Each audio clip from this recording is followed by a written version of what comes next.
अस्सलामुअलैकुम and good evening. This is Qaiser Bari from बारी law associates. आप दोस्तों के कुछ कमेंट्स आए हुए थे हमारे चैनल पे, तो आपको उसके ऊपर मैं इंफॉर्मेशन देता जाऊं और साथ साथ डिस्क्लेमर ये है कि it's not a legal advice. अगर आपका कोई भी लीगल इश्यूज़ हों तो आप किसी भी लॉयर के पास जाके अपनी लीगल एडवाइस लेके फिर आप आगे चला करें। आप हमारे पास आना चाहें, you are still most welcome. ये पहला किसी का कमेंट था, उन्होंने कहा जी dear Bari sir, someone on a FLRFP partner route of 10 years currently on a 2.5 2.5 साल वाले वीज़े की वो बात कर रहे हैं कि he apply for ILR on the basis of domestic abuse in the UK। So आपके सवाल की तो मुझे कोई समझ नहीं आई, आप एक्चुअली पूछना क्या चाह रहे हैं।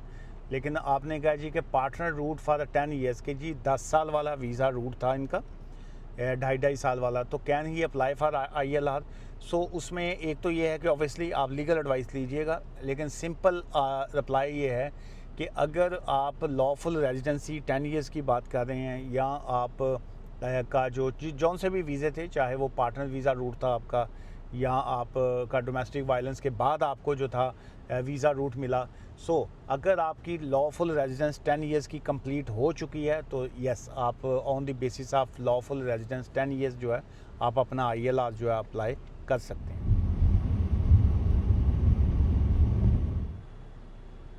ये जी मैकडोनल्ड दा फिश बर्गर, मैं क्या दसना भी पैंदा लोकी कहंदे ने हलाल नहीं, हाँ, और डाइट कोक वो ना दसो ना तो फिर बड़े कमेंट्स हो जाए। कोक भी हलाल पीने, कोक भी हलाल और फिश बर्गर नहीं तो वेल लो है, मच्छी नज़र आ रही तो। अच्छा जी, ये किसी मेरी बहन का सवाल है। उन्होंने कहा जी कि हाय सर, मेरे हस्बैंड को अब 29 जून में 5 years हो गए थे और वो EU पर गए हैं, EU फैमिली परमिट की या EU की वो शायद बात करें। No he apply for ILR। अब वो ILR जो है वो अप्लाई करें तो क्या वो एलिजिबल होंगे और ILR के लिए कितना टाइम लगेगा।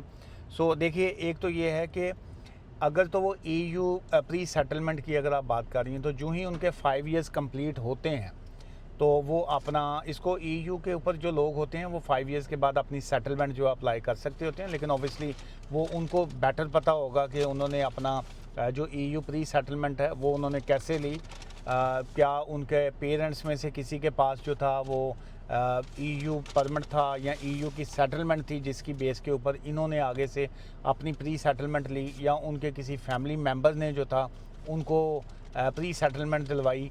तो क्योंकि ये जो प्री सेटलमेंट होती है ये EU वालों की बेस के ऊपर मिलती है जो यूरोपियन यूनियन की बेस पे थी। तो अगर उनके 5 years कंप्लीट हो गए हैं तो वो एलिजिबल हैं, लेकिन obviously they know their circumstances.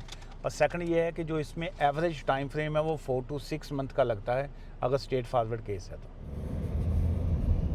अच्छा जी, आज BBC का ने भी आज एक ये न्यूज़ दी है और ये सोर्स ऑफ न्यूज़ जो है ये BBC है और इसमें नाइजल फराज साहब जो रिफॉर्म पार्टी के हैं उनके हवाले से जो उन्होंने कहा जी कि France hits out reform UK plan to return migrants using navy, कि जी कि आप जो है नेवी को इस्तेमाल करें और ये जो सेम ऐसे ही जैसे आपने देखा होगा कि मोरक्को के रास्ते जो था लोग स्पेन में दाखिल हुए। सो इसी तरह नाइजल फराज साहब ने कहा जी कि जो लोग फ्रांस में आते हैं या UK में ऐसे दाखिल हों, ये आपको आइडिया होगा कि 1 in 1 out जो पॉलिसी UK की फ्रांस के साथ एक एग्रीमेंट है उसके हवाले से उन्होंने कहा कि जी ऐसा ही नेवी जो है हमारी उसको यूज़ किया जाए और जो लोग इलीगल माइग्रेंट्स दाखिल हों उनको जो है नेवी के थ्रू जो है वापस भेजा जाए। सो उनके इस बयान के ऊपर जो है जो ह्यूमन राइट्स ऑर्गेनाइजेशंस हैं उन्होंने भी काफ़ी डिफरेंट पॉइंट्स जो हैं वो दिए हैं।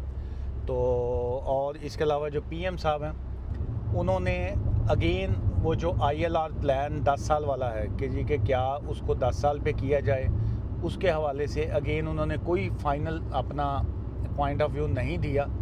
और यही है कि जी हम जो फाइनल कंसल्टेशन होगी उसके बाद जो है इसको डिसाइड करेंगे कि हम जो है इसको ILR जो है इसको सेटलमेंट कितने रूट पे रखेंगे, क्या इसको स्टिल 5 years पे ही रहने दिया जाए या इसका जो है टाइम फ्रेम डबल किया जाए या इसको मिडल में करके कोई डिसाइड किया जाए। जो करंट पीएम साहब हैं उनकी जो दो इस वक्त की जो अहम पॉलिसीज़ हैं, ख़ासकर सेटलमेंट के हवाले से और राइट टू वर्क पॉलिसीज़ के हवाले से, वो इस वक्त काफ़ी जो इमिग्रेशन के हवाले से या माइग्रेंट्स के जहन में जो है वो बड़ी उस पर डिबेट जारी है इस वक्त। और नाइजल फराज साहब जो हैं रिफॉर्म पार्टी वाले, वो और बाकी जो पार्टीज़ के लोग हैं उनका भी इसी तरफ पॉइंट है कि क्या पीएम साहब जो हैं इस तरह की कौन सी ऐसी पॉलिसीज़ लेके आएंगे कि सेटलमेंट जो है उसके कोई मसले हल किए जाएं, या जो राइट टू वर्क चेक है या जो परमिशन टू वर्क्स हैं उसको क्या किया जाए। इसका एक बड़ा खूबसूरत एक आर्टिकल जो है ये वनीजिया जो है उन्होंने आज इसको पब्लिश किया है, और ये आर्टिकल की बेस के ऊपर ही ये वाली जो मैं अपडेट दे रहा हूँ, ये सोर्स ऑफ दिस न्यूज़ जो है ये हैं। इसमें मैनेजिंग पार्टनर जो है इनका वनीजिया गेनियन उनका नाम है जी। Latest article for solicitor general जो है ये उसमें उन्होंने पब्लिश किया था, और इसमें जो है 3-4 पॉइंट्स को जो था डिस्कस किया गया। एक तो उन्होंने कहा जी कि पीएम साहब ने आते ही जो था वो डिजिटल आईडी कार्ड का जो कहा गया था पहले के जी के डिजिटल आईडी कार्ड्स होंगे लोगों के, ताकि लोगों की शनाख्त हो सके कि कौन यहाँ पे यूके में रहते हैं, उनकी आईडी क्या है, उनके पास परमिशन टू वर्क है कि नहीं, राइट टू वर्क चेक और बैंकिंग और तमाम हवाले से उसको देखा जाए। लेकिन वो जो था उन्होंने आते ही उसको ख़त्म कर दिया, और अभी वो जो डिजिटल आईडी वाला प्लान था वो तो ख़त्म हो गया। सेकंड अब ये है कि क्या जो लोग यहाँ पे असाइलम क्लेम करें, क्या उनको परमिशन टू वर्क दे दिया जाए जब तक वो केसेस उनके डिसाइड नहीं होते। जो ही केस डिसाइड हों अगर, तो उनको किसी को रिफ्यूजी स्टेटस मिल जाए तो वो उस पर कंटिन्यू रहें, और अगर किसी का रिफ्यूजी स्टेटस किसी को नहीं मिलता तो उसको जो है फिर वो परमिशन टू वर्क और तमाम चीज़ें ख़त्म कर दी हैं। थर्ड उसमें ये था कि जैसे 3 अगस्त के बाद जो है जो असाइलम के हवाले से ये है कि उसको 1 विंडो जो था वो किया गया। और 1 विंडो मीन के अब जब आप पहले असाइलम क्लेम करते थे, फिर उसमें आपका इनिशियल स्टेज के ऊपर आपका जो बायोमेट्रिक होता था, और उसके बाद सेकंड स्टेज आ गई आपकी सब्सटेंटिव इंटरव्यू है या बाकी मामलात हैं, उसको जो था एक मर्ज करके उसको एक ही टाइम में जो है उसको डिसाइड किया जाए। और उनकी प्लानिंग ये है कि क्या इसको जो है 2 मंथ्स में हम असाइलम क्लेम का डिसाइड कर सकते हैं। लेकिन same time human rights organisations कहती हैं कि अगर क्विकली केसेस को डिसाइड किया जाएगा तो कहीं किसी ह्यूमन राइट्स लॉज की वायलेशन ना हो जाए, तो आप उनको जो है थोड़ा तसल्ली के साथ जो है वो सुना जाए। लेकिन असाइलम को वो चाह रहे हैं कि जी कि इसको एज सुन एज पॉसिबल और 1 विंडो के ऊपर ही डिसाइड किया जाए।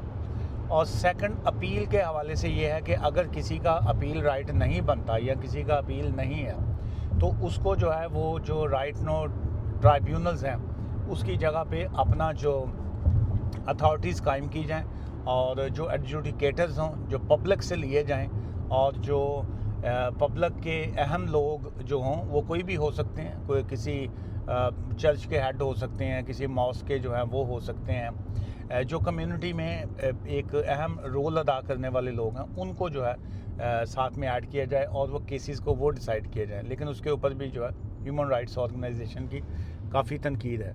और expansion to right to work के हवाले से यही है कि जी कि क्या उनको अगर परमिशन टू वर्क आप दे भी देते हैं, तो अगर 2 माह बाद अगर केस की रिफ्यूज़ल आ जाती है तो उस परमिशन टू वर्क का जो है वो क्या बनेगा। क्राइम्स के हवाले से मेन यही है कि जो भी कन्विक्टेड हों, जिनको 1 साल से ज़्यादा की सज़ा मिल जाए अगर, तो उनको जो है कंट्री से रिमूव कर दिया जाए। ये थी जी कुछ अपडेट्स आपके साथ शेयर की। और obviously it's not a legal advice. कोई भी आपका इमिग्रेशन का इश्यूज़ हों, आप किसी भी लॉयर के पास, अगेन जैसे मैं ऑलवेज़ कहता हूँ, हमारे पास आना चाहें आप आ सकते हैं। तो हमारी ऑफ़िस की फ़ीस होती है कंसल्टेशन की भी और ऑफ़िस अपॉइंटमेंट की भी। दुआ में याद रखिएगा। Take care, bye for now.